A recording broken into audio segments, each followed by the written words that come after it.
స్వాగతం. ఈరోజు మనం ఒక అద్భుతమైన మూలకథను విశ్లేషించబోతున్నాం. అదే రవి అనే ఒక యువకుడి కథ.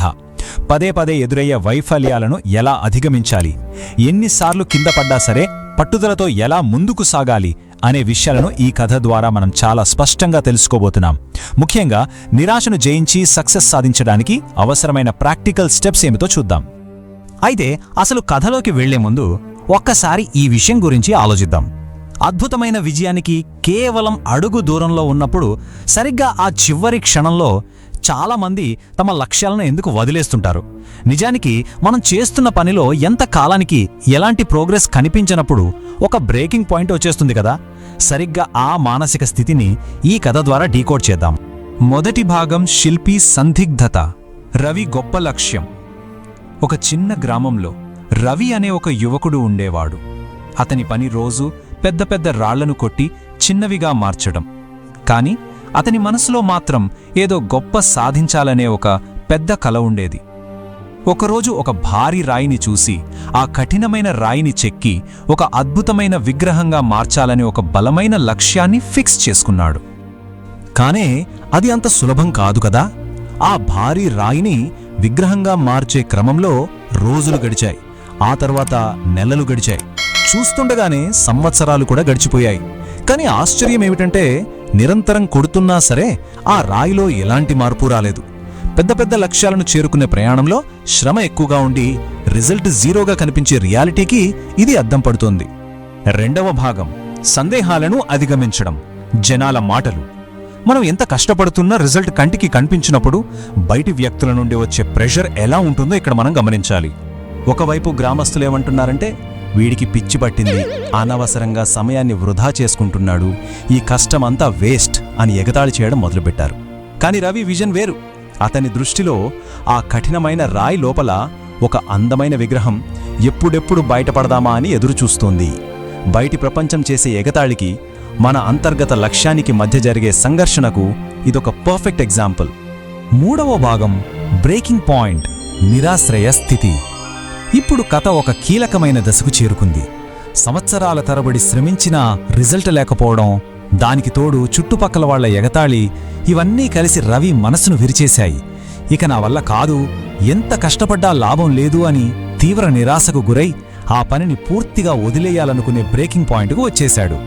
ఇక ఓటమి ఖాయం, అంతా అయిపోయింది అనుకుని వెనుతిరిగే సరిగ్గా ఆ క్షణంలో రవి అంతరాత్మ నుండి ఒకటే మాట వినిపించింది: ఇంకోసారి ప్రయత్నించు. అవును, వైఫల్యాన్ని అంగీకరించే ముందు ఆఖరిగా ఇంకొక ప్రయత్నం చేయమని చెప్పే మన లోపలి గొంతును వెళ్ళడం అనేది ఓటమిని దాటి ముందుకు వెళ్ళడానికి ఒక బ్రహ్మాస్త్రం లాంటిది. నాలుగవ భాగం సంచిత ప్రయత్నం శక్తి. ఆఖరి దెబ్బ. తన లోపలి గొంతు చెప్పిన మాటలతో రవి తన శక్తిని, ధైర్యాన్ని అంతా కూడగట్టుకుని ఆఖరిసారిగా తన సుత్తిని ఎత్తి ఆ రాయిపై అత్యంత బలంగా కొట్టాడు. అంతే, ఆ ఆఖరి దెబ్బ పడగానే ఆ భారీ రాయి ఒక్కసారిగా పగిలిపోయింది.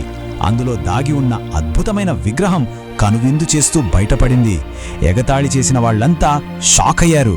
అయితే ఇక్కడ మనం అర్థం చేసుకోవాల్సిన అసలు లాజిక్ ఏమిటంటే, ఆ రాయి పగిలింది కేవలం ఆ ఒక్క దెబ్బ బలం వల్ల కాదు. అంతకు ముందు వేసిన వందలాది దెబ్బల తాలూకు అదృశ్య శ్రమ అంతా కలిసి ఈ ఆఖరి దెబ్బకు బలాన్నిచ్చింది. అందుకే ఆశ్చర్యపోతున్న జనాలతో రవి చెప్పిన మాట ఈ మొత్తం కథకే హైలైట్. ఈ విజయం ఒక్క దెబ్బతో రాలేదు, నేను చేసిన ప్రతి ప్రయత్నం ఈ విజయానికి కారణం అన్నాడు. ఈ ఒక్క వాక్యం ఫెయిల్యూర్ అనే పదానికి అర్థం మార్చేసింది. ఫెయిల్యూర్ అంటే ఓడిపోవడం కాదు, అది మనం అంచెలంచెలుగా చేసుకుంటున్న సన్నాహం అని నిరూపించింది. ఈ విషయాన్ని మనం ఇంకొంచెం సైంటిఫిక్గా చూద్దాం. ప్రారంభంలో వేసిన దెబ్బల వల్ల ఎలాంటి మార్పు కనిపించలేదు, అంటే విజిబుల్ ప్రోగ్రెస్ 0. కానీ ఆ దెబ్బలు లోపల ఆ రాయిని క్రమక్రమంగా వీక్ చేస్తూ వచ్చాయి. ఆ తర్వాత ఆఖరి దెబ్బ పడగానే రిజల్ట్లో ఒక భారీ స్పైక్ కనిపించింది. దీన్ని బట్టి మనకు అర్థమయ్యేది ఏమిటంటే, కంటికి కనిపించని ప్రతి చిన్న ప్రయత్నం ఒక మహా విజయానికి పునాది వేస్తుందన్నమాట. ఐదవ భాగం పట్టుదల కోసం ఆచరణాత్మక దశలు. కథ నుండి విధానం వరకు. ఈ కథ కేవలం వినటానికి మాత్రమే కాదు, జీవితంలో కదలవు అనుకునే అడ్డంకులను ఎదుర్కొనే ఎవరికైనా ఉపయోగపడే ఒక అద్భుతమైన ఫ్రేమ్వర్క్ ఇస్తుంది. అవేంటో చూద్దాం. ఈ 3 స్టెప్స్ మనం వాస్తవ ప్రపంచంలో పాటించాల్సిన స్ట్రాటజీ.